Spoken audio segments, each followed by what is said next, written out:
How's everybody doing today? So, I looked at my channel and realized I had like over 130 videos, and I really haven't done a video a little about me and my background and stuff.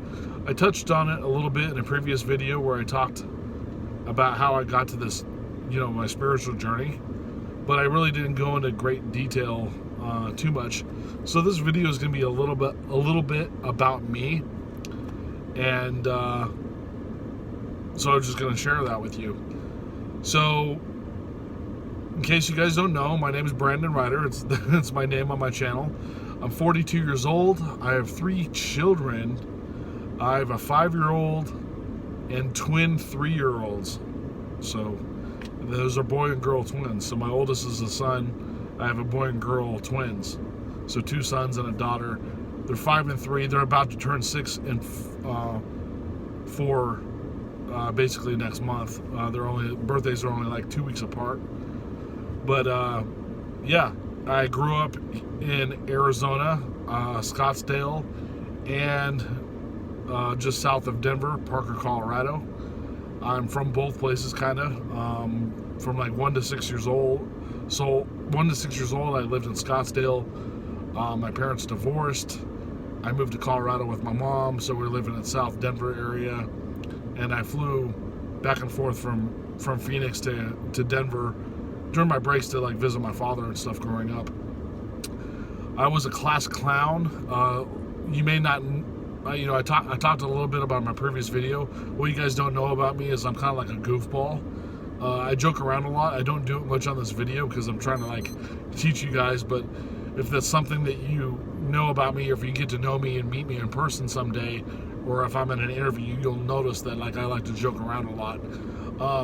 And that joking around, actually, I tried to, it was part of my spiritual journey. So I didn't understand why like I was so jovial and like I joke around a lot and make fun of everything, and like to laugh and all this stuff, and most everybody else like to joke a little bit, but they were more serious.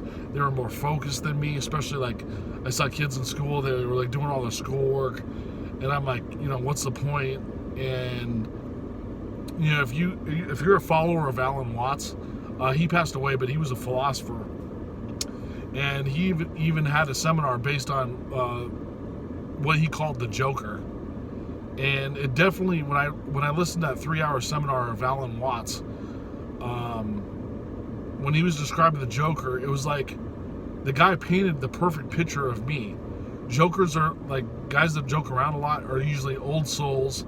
They realize that life isn't that serious because we kind of realize that this is almost a simulation, right? This is a spiritual journey. Infinite spiritual beings having a temporary human experience.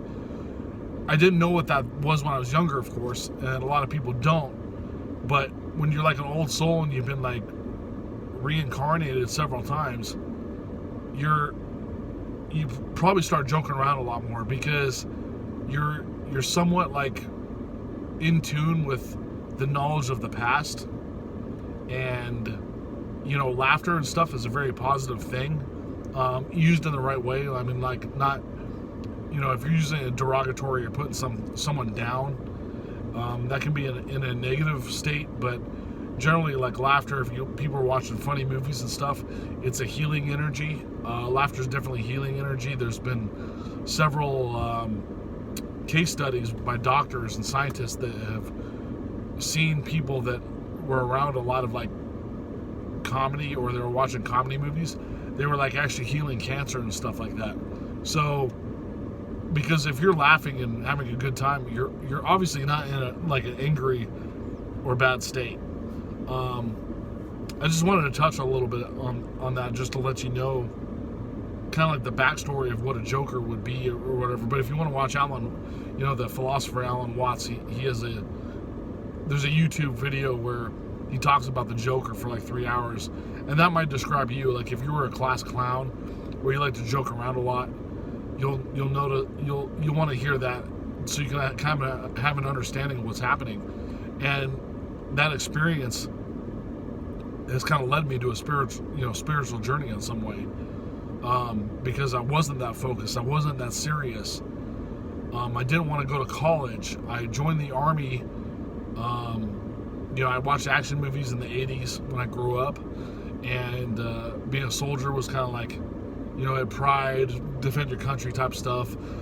It's a legacy. My father and my grandfather were in the military, so it was just kind of like the right thing to do if I didn't want to go to college. And I wasn't like super passionate about sports when I played basketball and baseball.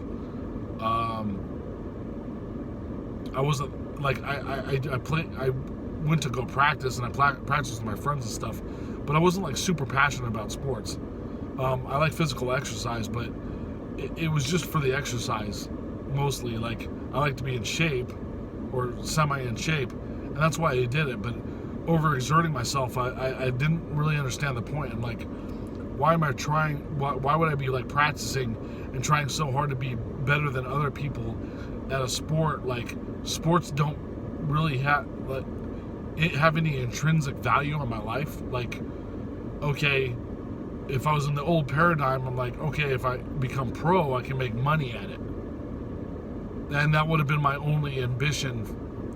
It would have been financial. It wouldn't have been spiritual. Like, you may have think that, it would be a better job than most, and I understand that.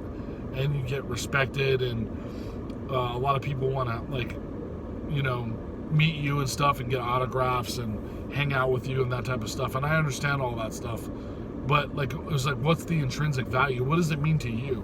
Because you have to, follow your passion, because what you love and desire inside is kind of what, you need to be aligned with. And when you're on a spiritual journey, that intuition and stuff will align you to it, to go to your passion.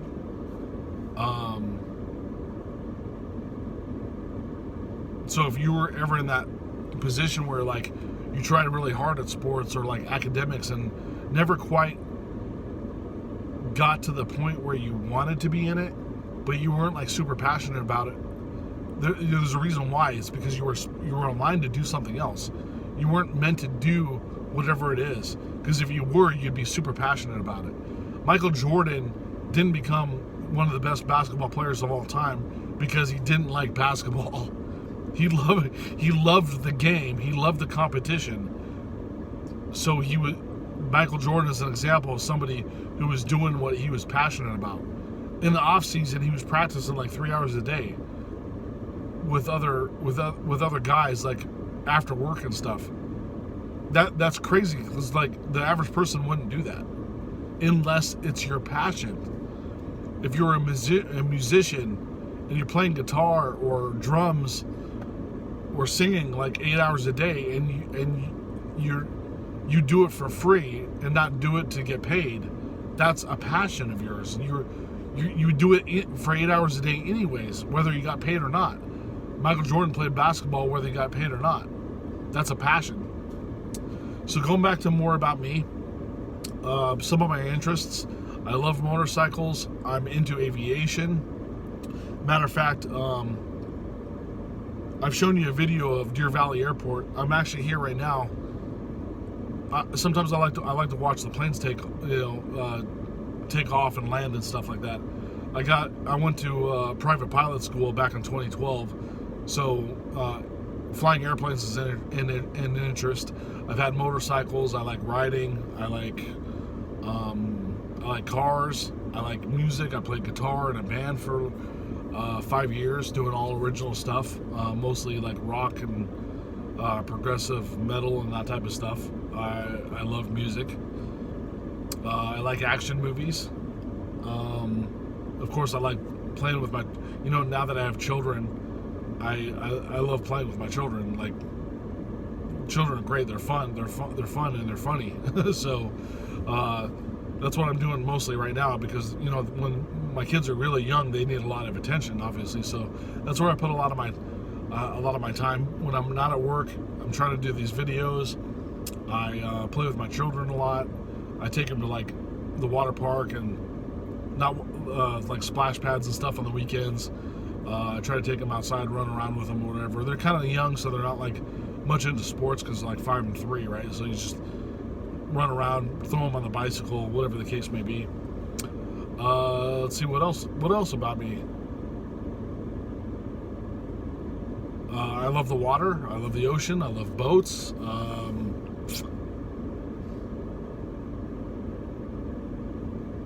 As far as my interests are concerned, like, it's not much different than everybody else, right? Fast cars, boats, airplanes, typical guy stuff. I don't drink that much. I have a beer every once in a while. A cigar maybe once, like every 6 months or a year, or even if that. And I talked about that on a spirit, like on my previous video, was drinking and smoking like a downgrade in raising your vibration. I believe it is if you do it overly excessive. I've met several spiritual people that there was like guys that like they smoke like one or two cigars a day, but they were like the highest vibrational dudes I've ever met. Because the stigma in spirituality is like, oh, if you smoke, that's a bad thing. Like we label stuff and put stigmas on certain things. Like India, the Native Americans used to smoke all the time around campfires, and the Native Americans were highly spiritually in tune. They were smoking tobacco all the time, and they were getting visions of the future. They were getting information from the universe. They're very spiritual people. Now, you could argue one way or another about that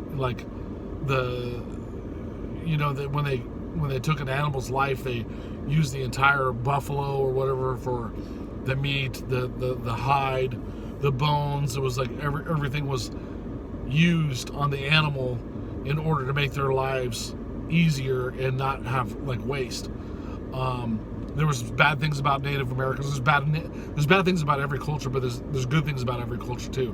So I'm just trying to tell you, like, the stigma, like, in religion, drugs. I'm using the term very general, like it's like an umbrella name.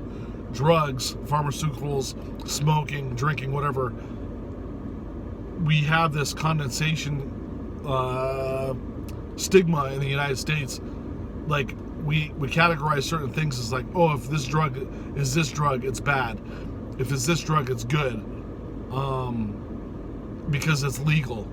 Men are making things legal based on,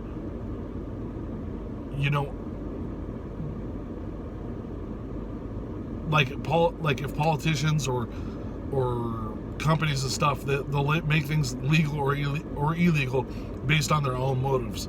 So there's certain things. Like there's like herbal, medicinal remedy, herbs and stuff like that could be considered illegal, but in actuality, it's actually healing. So, but for whatever reason, they make it illegal and legal. But in the American mindset, and maybe around the world or whatever, you'll think something's bad because they label it illegal, or they maybe label it legal, so it's good. Now you got to understand and research behind what the justification for it was. Herbal medicinal remedies, holistic medicine is better spiritually, right? But some of the holistic spiritual medicine has been labeled bad because they can't make money off of it. So you gotta really do your research and use your intuition and stuff. Say, oh, is this stuff actually bad? If the government decided to make it illegal, do you automatically think that it's bad for you? So there's like a little bit of naive, a little bit of ignorance behind that. So you got to do your research, figure out if it was true or not. I know this video is supposed to be just about me, but I want to talk a little bit about spirituality while I'm giving you this. This a little bit about me. It might be a long video, but who cares? Anyways, that's about it. There's not much more. If you want to know more about me, write me a message in the email, or I'll talk about it in another video. But that's basically it. As always, I greatly appreciate you guys watching my videos, and have a nice day.